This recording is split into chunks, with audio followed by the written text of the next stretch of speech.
largest continent. Hello, I'm Alyson Grange. A very warm welcome from Durban, South Africa. We get you the news and the newsmakers from Africa. From elections to climate change to innovations and opportunities. As the world's attention shifts, we report from Africa, the heart of the global south. Join me every weekday live on First Post.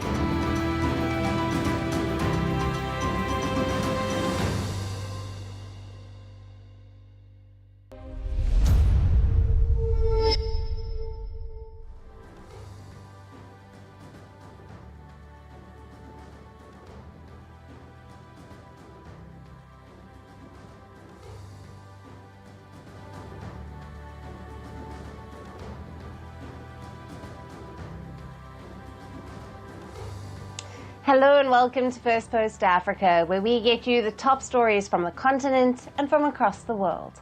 I'm Alyson Grange, coming to you live from Durban, South Africa. First, let's take a look at the headlines. Israel launches renewed strikes at Lebanon's capital Beirut today after heavy raids on Hezbollah command centers in the city's southern suburbs. Iran's Supreme Leader Ayatollah Ali Khamenei calls for death sentences for Israeli Prime Minister Benjamin Netanyahu instead of an arrest warrant that the International Criminal Court issued last week. At least 16 people were killed and several missing as landslides and flash floods hit Indonesia's Sumatra island. Rescuers use excavators and farm equipment to look for those trapped under the rubble. Clashes erupt as Islamabad remains on high alert after hundreds of supporters of jailed former Prime Minister Imran Khan reaches the fringes of the capital city to protest outside Parliament. And South African dissident writer and anti-apartheid activist Breyton Breitenbach, who was jailed for his beliefs in the 1970s, dies at 85. President Ramaphosa pays tribute.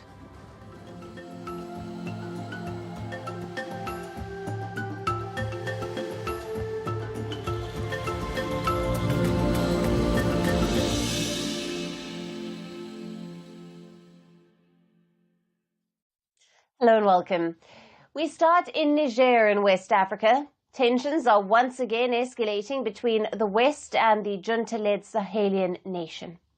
Niger's military leaders are at loggerheads with the European Union ambassador and want the diplomat replaced as soon as possible.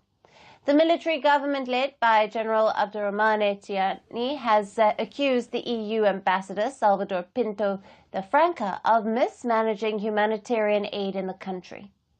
Now, last week, Niger's junta issued a statement accusing the EU ambassador of dividing a $1.36 million fund to assist flood victims between several international NGOs in a non-transparent manner. It said that this financial aid was directly handed to the NGOs, therefore bypassing the authorities. The junta then ordered an audit into the fund's management. The European Union expressed its profound disagreement with the allegations. However, the Niger junta slammed the European bloc, accusing it of stubbornness. It then said it does not want to collaborate with the EU envoy and requested his replacement. The EU, for now, has recalled its ambassador to Niger for consultation in Brussels. Niger has been affected by heavy rainfall and floods since June of this year. The devastating floods have killed more than 300 people and displaced more than 1 million. However, Niger said it never appealed to the European Union for help. It instead claims that it would cover the damage caused by the floods using its own funds. However, the EU says it will continue supporting the population in Niger. Earlier this year, it allocated over $36 million for humanitarian assistance to West Africa, which also includes Niger's junta-led neighbors of Burkina Faso and Mali. However, Brussels does not recognize the military government in these states. These West African nations, which are also the hotspots of global terrorism, had long been considered a reliable partner for Europe and the United States in the fight against extremism. However, after the military takeover, they have all turned to Russia for assistance and have forced the Western nations to leave their countries. Before the military takeover, the EU, particularly France, which was a former colonial power in West Africa, was sending resources and troops to the country. The EU had committed over $14 million to help to train and equip the Nigerian military. However, now Niger accuses France of attempting to destabilize the country. So this sick desire to destabilize Niger spread through the repositioning of all the French DGSE agents that we expelled from our territory. They have been repositioned in Benin. I repeat, they have been repositioned in Nigeria. Ils sont repositionnés au Nigeria.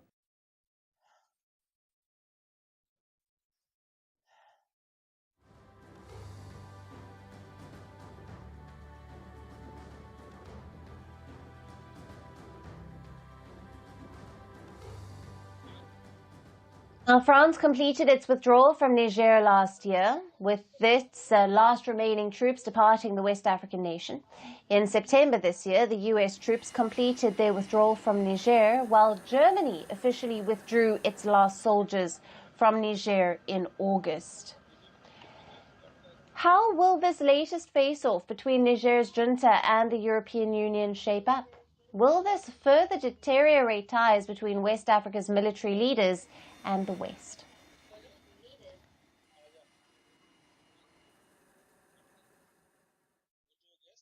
Now, to discuss this further, we have with us Paul Melly, a consulting fellow at the Africa Programme and the International Affairs think tank at Chatham House. He is joining us live from London. Thank you for being with us. You're welcome. Now, what are the underlying factors behind Niger's junta taking such a strong stance against the EU ambassador? And how does this reflect the broader tensions between Niger and the European Union? Well, I think the key question is that the junta, of course, having seized power in a military coup in the middle of last year, and in which it overthrew an elected president, is trying to establish the principle that its role as the sovereign ruler of Niger, its legitimacy, should be internationally recognized. And the way the EU does not recognize the junta as legitimate. And so, as in quite a number of other situations around the world, when international partners, when donors don't recognize a government as legitimate, but they know there's a real problem, a humanitarian disaster, a development problem, very often they will give the aid directly to development organizations, NGOs that are operating on the ground. Yes. So this is what happened here. So this is completely standard practice, if you like, in international diplomacy, that an international partner such as the European Union, when it doesn't recognize a government, gives the emergency aid directly to humanitarian organizations. And one of those, for example, cited in this particular instance, is the International Committee of the Red Cross. So obviously a very credible organization. But the junta is trying to make this political point and saying, you have to recognize us as the legitimate government. But it wants to sort of force the point by making a protest about the fact that the EU gave the money directly to the NGOs rather than seeking the government's permission first, rather than giving the money, for example, to the government. Now, the actual sum of money, 1.3, 1.5 million euros, is really very small. And Niger was, before the coup, a big recipient of aid. But this was just some quickly distributed emergency help after those floods that your report was describing. And Niger is a country on the edge of the Sahara Desert. So obviously, when you get massive rainfall on this scale, the impact is unexpected and very disruptive. So the EU was just trying to get the help out, but the junta wants to seize this occasion, if you like, to make the point about sovereignty. And it's also been setting up what it calls a Maison des ONG, an NGO house, an organization where it wants the NGOs to register. And the implication behind that is that by registering, it will be able to making them register, it will be able to oversee their activities more closely. And this is also a problem that we're beginning to see in Burkina Faso, where the government has introduced a tax regime for NGOs. And again, it's not so much that the tax is a big financial cost, but of course, in order to report tax, you have to report financial records. So again, it's a way for these military governments that aren't internationally recognized to try and assert that they are indeed legitimate. That's what's at the core of this. Right. Sure. And rather strong potential implications there, as you've mentioned. And then, of course, it will impact the humanitarian and development efforts in the country. Now, with Niger calling for the EU envoy's replacement, what are the possible diplomatic and geopolitical repercussions for Niger's relations with the European Union and other international actors in the Sahel region? Well, at a very immediate practical level, the EU is currently consulting over what sort of response it should make. So it could, for example, force the departure of the Niger ambassador in Brussels, where the EU headquarters are based. It could exert a higher diplomatic price. And of course, if it wanted to, it could ask all the EU member states, and remember the EU is a big economic bloc. There are 27 member countries, including countries such as Germany, France, Italy, Spain, who are big donors to the Sahel, to West Africa.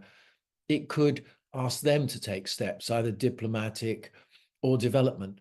But the EU is in a difficult situation because its fundamental view is that the Sahel remains a very poor and fragile region where many people need help, both for emergencies in the short term and long-term development. So it's not necessarily that easy to just say, the option of simply saying, oh, we're going to stop providing help would be a really difficult one. That would be a decision that the EU would feel very reluctant and cautious about. And West Africa, and particularly the Sahel, if you look back several years, that was the region where probably the EU was the most important relative to other people like China, Russia, the US, etc. This was the region of the world beyond Europe itself where the EU was perhaps had the greatest diplomatic clout. And it is the biggest development donor to West Africa. It's the biggest humanitarian donor. It's the core financier, or one of the two core financiers of the food security system for the whole Sahel region. So there's a lot at stake. It's not an easy decision. So probably the EU will try and look for some small political and diplomatic gestures in the short term in the hope that things might get a little bit easier. Right. Paul, thank you very much. As always, great to have you on Firstpost Africa for your valued insights and explanations there. You're very welcome. A pleasure to be with you. Thanks a lot.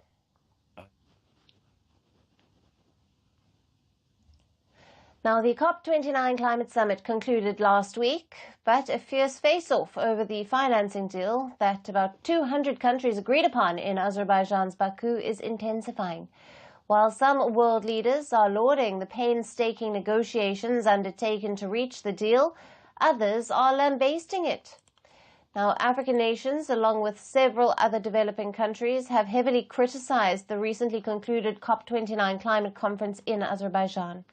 They are not just calling upon the wealthy and developed nations to do more, but are also criticizing the host for hurriedly gathering through the contentious plan.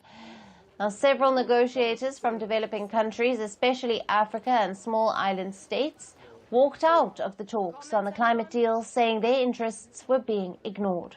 One thing is, we are the countries that are probably the most affected by climate change. Our countries have not contributed a lot, but we are affected. That's why we're here to negotiate on behalf of our countries. We've made our needs and wants known. They're being ignored, and that's why we've walked out. At the COP29 summit, there was chaotic bargaining and sleepless nights among negotiators from nearly 200 nations who were looking to push through a contentious finance pact. But in the end, the pledge from developed countries, which includes the US, Canada, Japan, and European nations, among others, failed to impress those most affected by the impacts of climate change. Now, Africa had hoped for a much bigger share of global climate financing at the COP29 summit. Why? Because the continent has been among the hardest hit by climate change. Temperatures in the continent have been increasing slightly faster than the global average. Many countries have been grappling with frequent droughts and floods. African countries are losing anywhere between 2 to 5% of their GDP to climate change. So what is this contentious COP29 deal? Now, this year's accord raises the amount of money that developed countries must provide to at least $300 billion per year by 2035. This is higher than the $100 billion that is currently required as a part of a previous agreement that expires in 2025. The $300 billion will come directly from governments' budgets, private sector investment, and other sources of financing. The Baku Accords also puts responsibility on the wealthy historic emitters to help the poorer nations to transition to cleaner energy and adapt to global warming. The deal also promises to raise $1.3 trillion a year in climate finance for the developing countries from wealthy nations by the year 2035. The text of the deal also encourages developing countries to make contributions that would remain voluntary. Among the developing countries, India was the one leading voice of criticism. New Delhi termed the deal as abysmally poor and a paltry sum. Wealthy emitters paying up for the damage caused to the planet. It sounds ideal and righteous, doesn't it? But in reality, it's far from it. Countries hit hardest by climate change say it is not enough. They called this commitment from developed nations as a mockery. They termed the document as little more than an optical illusion, a failure and a betrayal from developed countries. Several African countries were left fuming over the deal. The 54-nation continent still gets less than 1% of the global climate financing on an annual basis, and limited access to external funding has forced several African countries to allocate part of their national budgets to climate adaptation measures. Now, this extra expenditure has strained their economy that is already struggling with debt. Hence, they are demanding $600 billion in public financing from developed countries, out of a larger demand of $1.3 trillion per year by 2030. Now, these demands were not met at the summit. Calling the deal an insult, Nigeria said it would not accept this deal, as it was a joke. If we walk back home with 300 and we say that the developed countries are taking the lead, this is an insult to what the convention says. It also said that the developed countries will take the lead, and this lead is climate finance. That the developing country is saying that it's taking the lead with $300 billion till 2035 is a joke. And it's not something we should take lightly. I do not think it's something we should clap our hands and force us to take it. I do not think so. I think we should rethink it. At the summit, Kenya called for setting up a series of global levies on certain sectors that could help ramp up money available to developing countries seeking support to aid their clean energy transition. But the deal achieved little on that. We achieved everything that we wanted, but we achieved something. It will have been disastrous if we did not get anything. But we achieved something, and we look forward to working with all others. UN Secretary General Antonio Guterres said that he had hoped for a more ambitious outcome and appealed to governments to see it as a starting point. The UN Climate Change Executive Secretary also noted at the close of the conference that the promises made by developed nations must be kept to protect billions of lives. It has been a difficult journey, but we've delivered a deal.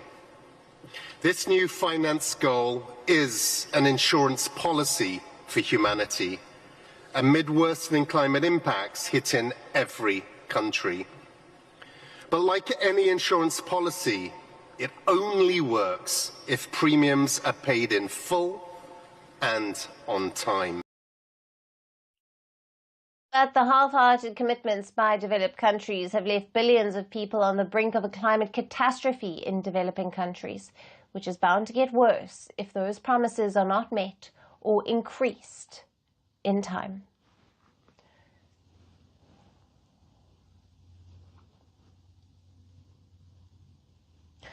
And as the West continues to disappoint Africa, countries on the continent are rapidly shifting toward newer alliances. In recent years, Russia has emerged as their potential biggest ally. Now, from economy and trade to defense and security, Moscow has been making inroads in Africa across various sectors. And the latest field of cooperation between Russia and its African partners is space. Russia is set to launch rockets to space from African soil. Now, the head of the Russian State Space Agency, Roscosmos, Yuri Borisov, said that Moscow had extended an offer to a few friendly nations to build spaceports on their soil. These include African nations closer to the equator. The Russian Space Agency chief named countries like South Africa, Zimbabwe, and Algeria, along with a few Southeast Asian nations. He added that Russia is diversifying its range of conventional services. It is now seeking to incorporate the construction of ground infrastructure for the launch of carrier rockets. And for this, it is turning to more friendly nations. The Roscosmos chief highlighted that before the imposition of Western sanctions against Russia in the wake of its invasion of Ukraine, almost 70% of Roscosmos' shipments went to so-called unfriendly countries. Moscow now seeks to change that. It is now working to strengthen cooperation with African and Southeast African nations, and Roscosmos has already expanded its operations in the continent. In September, it signed satellite deals with junta nations of Mali, Niger, and Burkina Faso. As per the deal, Russia will deploy telecommunications and surveillance satellites over these three nations to boost national security in all three countries. Russia has also already signed a space exploration with Algeria, and the two countries said that they are cooperating over the exploration of outer space for peaceful purposes. And now Russia is planning to build spaceports in African nations near to the equator. Last year, Roscosmos signed a cooperation agreement with the African countries during the Russia-Africa Summit. This pact included production and launch of satellites, and the development of the manned program and surface space infrastructure. A number of African nations are also joining the space race. As per reports, Africa's space industry could be worth $22.6 billion by the year 2026. So while the continent continues to remain a geopolitical battleground, it could also be crucial in the ongoing space race among the world powers.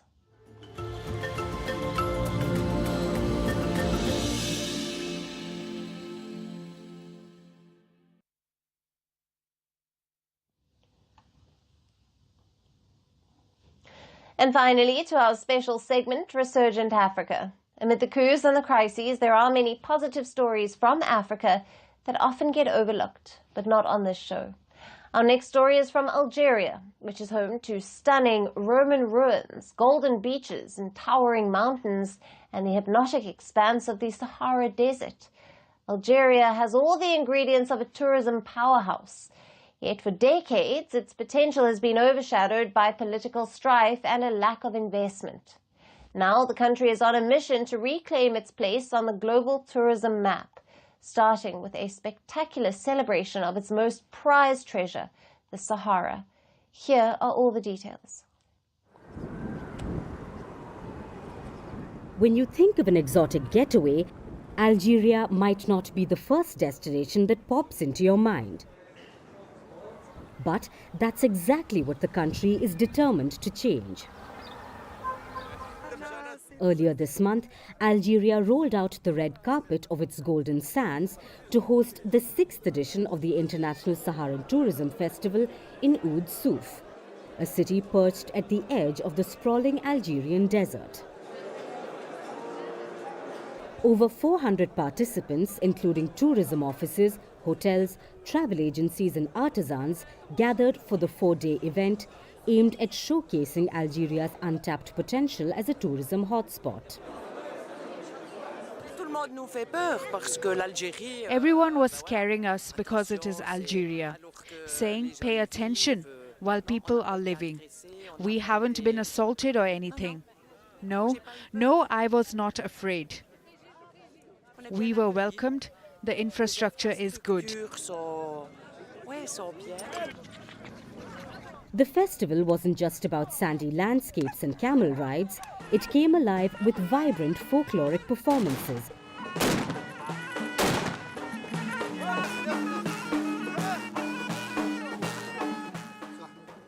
Traditional crafts and cultural showcases that offered a glimpse into the heart and soul of Saharan heritage.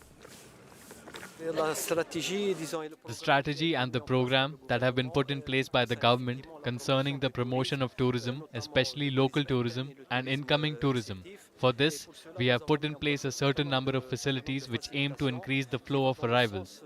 We have introduced what we call the visa on arrival, which is intended for all foreigners who want to visit the south by going through an approved travel agency.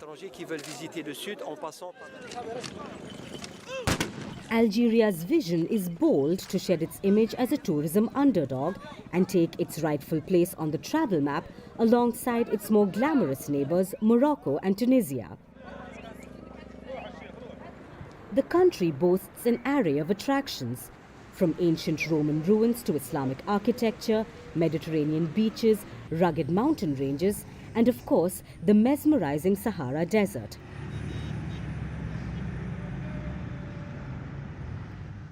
It's a one-stop shop for history buffs, adventure seekers, and those simply looking to lose themselves in the starry, silent desert nights.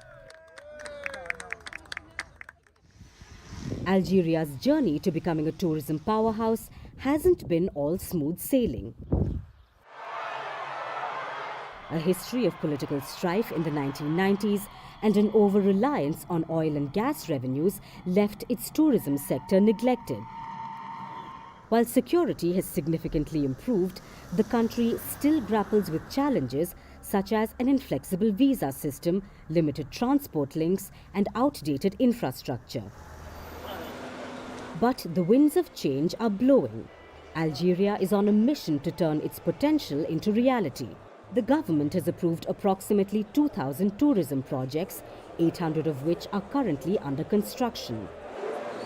Plans include building new hotels, restoring historical sites, and modernizing existing facilities. In 2023, the country welcomed 3.3 million visitors, a significant number given its fledgling tourism reputation. Among them were 1.2 million members of the Algerian diaspora, proof that the country's charm extends beyond its borders.